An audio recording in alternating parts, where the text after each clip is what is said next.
अंगना में बैठी है सासू बिरह बोलिया बोलई बिरह बोलिया बोलई हो बहुहर कौने नीर मोहिया के बिटिया नैहर नहीं जात्यू नैहर नहीं जात्यू हो बहुहर कौने नीर मोहिया के बिटिया नैहर नहीं जात्यू नैहर नहीं जात्यू हो नहीं कबो बाबा तोरा वैन भैया तोहर पूछै न भैया तोहर पूछै हो बहुहर कवन करम तुही की हो नैहर नहीं पूछै नैहर नहीं पूछै हो बहुहर कवन करम तुही की हो नैहर नहीं पूछै नैहर नहीं पूछै हो इतनी बचन सुनी बहुअर सकी रोवै सकी रोवै हो सासू बिना हो माया दिया के नैहर भौज नहीं पूछै भौजी नहीं पूछै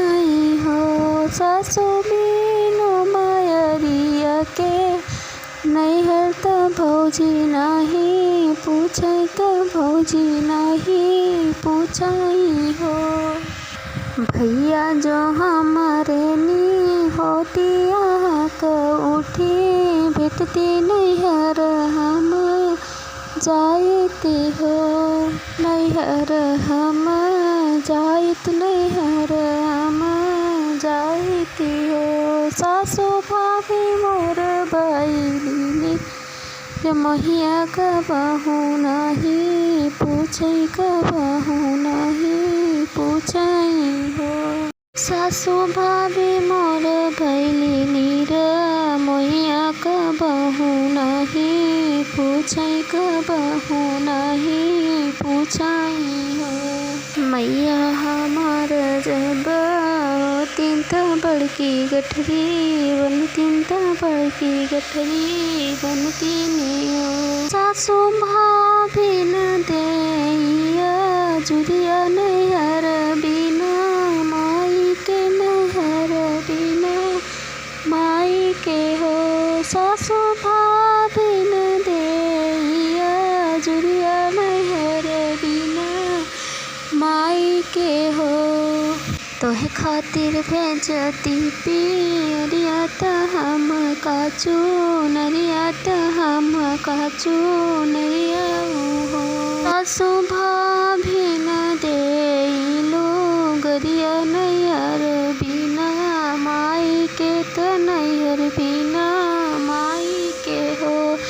सासू भाभी न देइलो गरिया नैहर बिना माई के नैहर बिना माई के हो माई जे हमारानी होतिन त भैया के पठवतिन त बाबा के पठवतिनी हो सासू भाभी मोर बतिया ना पूछै नैहर बिना माई के नैहर बिना माई के हो सासू भाभी मोर बतिया ना पूछै नैहर बिना माई के नैहर बिना माई के हो।